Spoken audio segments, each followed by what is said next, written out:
Hi, this is Brad Rambur, and you're watching Elements of Jazz TV. Elements of Jazz, your visual jazz experience.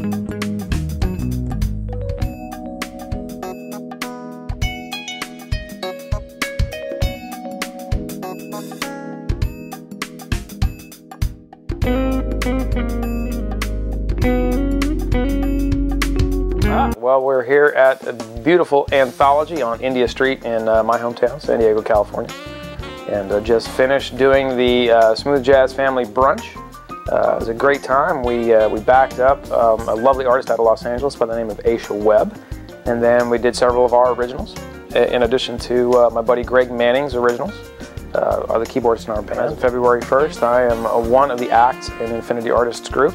Had a really nice set of conversations with Michael Broughton, its CEO, and we decided to link up.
The latest project was released in late 2010. It was called Can't Put It Down.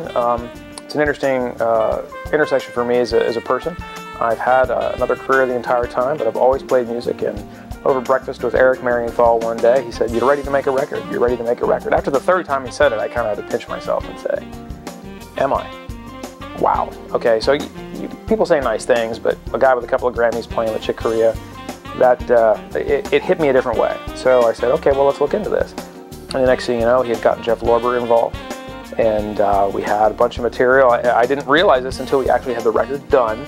And he said, and I was asking Jeff for a quote for the record. He goes, "This is the first time in my collaborative history with Eric Marienthal that we've ever written for another artist."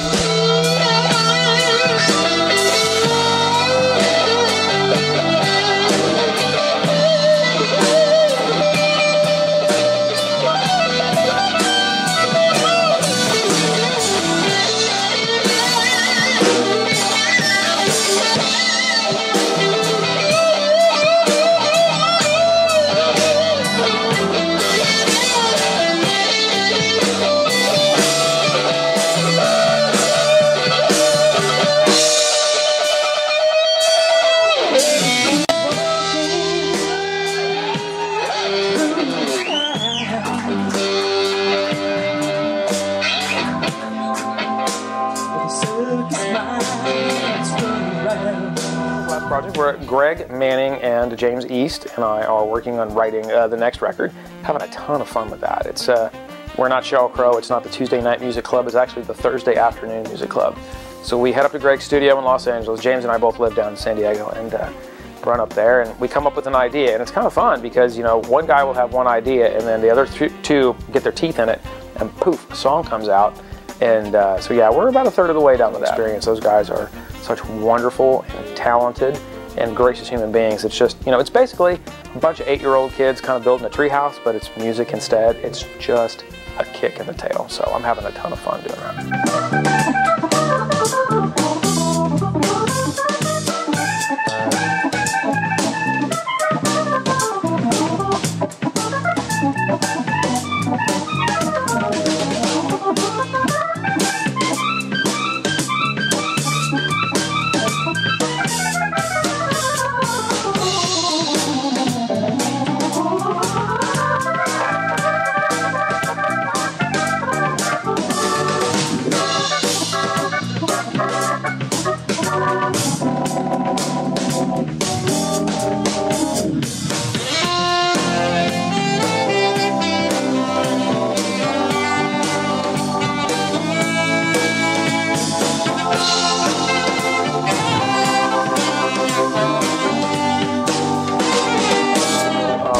father's family are very musical. He's actually from North Dakota. He moved to San Diego when he was 13.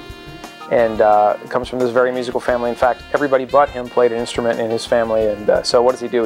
He has a child that plays music. So he encouraged it. Was born here in San Diego. My folks met here in Point Loma. And my father left the San Diego Police Department and joined the federal law enforcement service.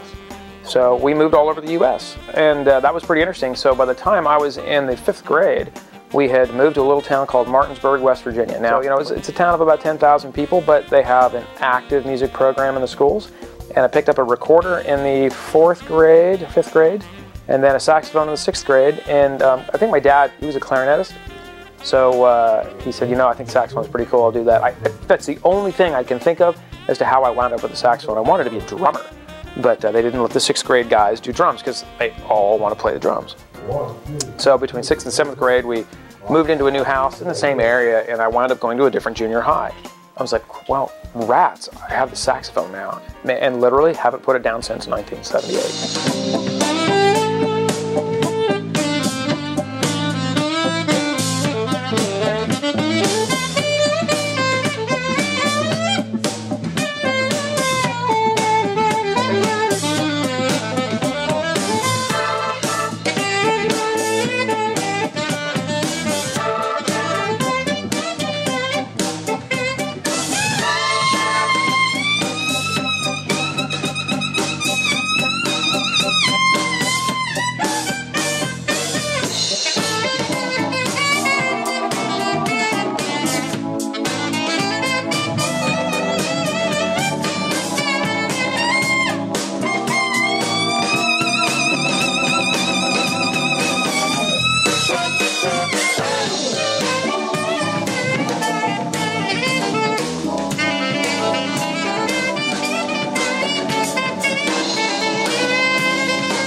So I'm kind of a schizophrenic. I grew up trying to decide whether I wanted to be Stevie Ray Vaughan or David Sanborn. So I literally couldn't figure it out. I remember seeing Stevie Ray Vaughan playing Superstition, the Stevie Wonder tune, on Friday night videos. That's how old I am. It was pre-MTV. Or maybe it was right around the time MTV started. But yeah, I thought, I got to do that. And then in late high school, early college, I was exposed to Jeff Lorber Fusion and to David Sanborn and that bunch, and it was an amazing set of experiences.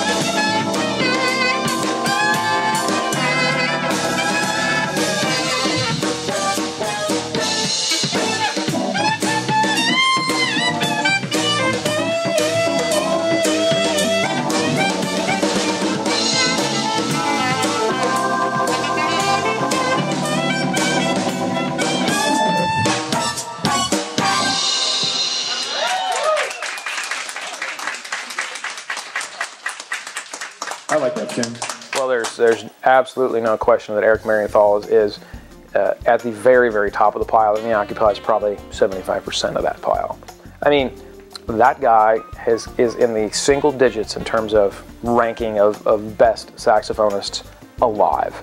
He's amazing. And the thing that's most compelling about him is the kind of human being he is. I mean, he's an amazing musician, no question. But he's an amazing human being. And so that was a pretty inspiring thing. And so having an opportunity to study and practice and be mentored by and to play with a guy of that skill and of that orientation, he really enjoys teaching. I picked up every opportunity I could. So he's hugely influential. Listening, I'm a huge Stevie Wonder fan. I love Herbie Hancock. I love Miles Davis, David Sanborn. You know, Lorber. I listened to a lot of Lorber as a kid. And funnily enough, a lot of the rock guitarists. When I play guitar, I didn't realize I did this, but stuff kind of comes out sounding like Santana and Clapton. If you're going to pick two guys to either circumstantially sort of sound like or feel like when you're playing, you could do a lot worse, right? So I didn't actively seek those guys out. It's just it kind of permeated, right? You know, the 80s rock was all pretty pyrotechnic and kind of flashy, but at the end of the day, I'm a blues guy. So that fusion of elements really was kind of where my center musically exists.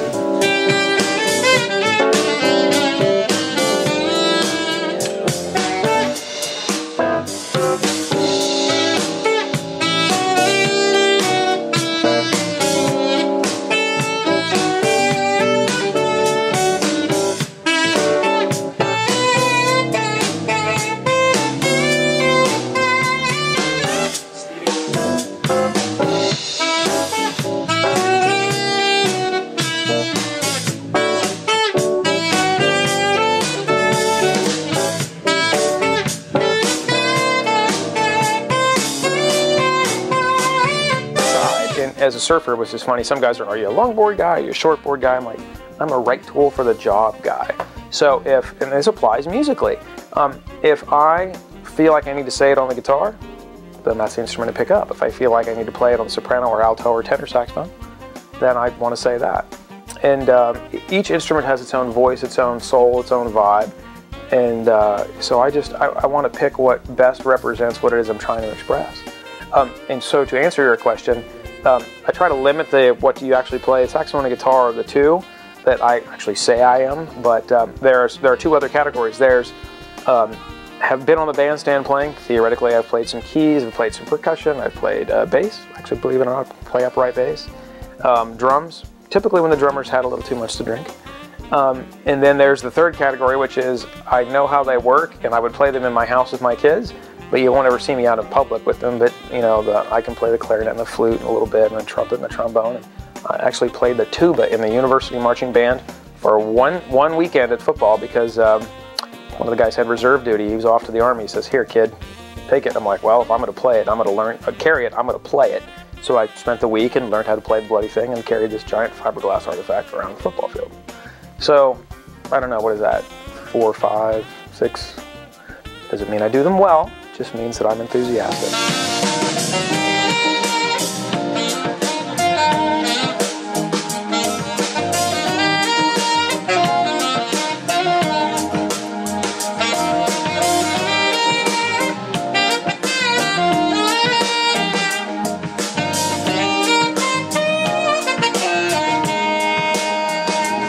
Thank you very much for listening and for enjoying all kinds of music, and always go where your heart takes you in terms of what you listen to and why and what makes you feel good. That's what I do. I just happen to be playing it. I got to invent something to say rather than just listening, so I would encourage you to do that too. Best place to find out what me and my band are doing are on Facebook at facebook.com/Rambur Music. That's R-A-M-B-U-R music.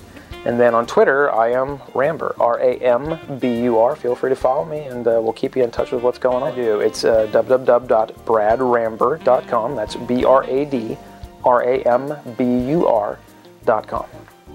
Thanks.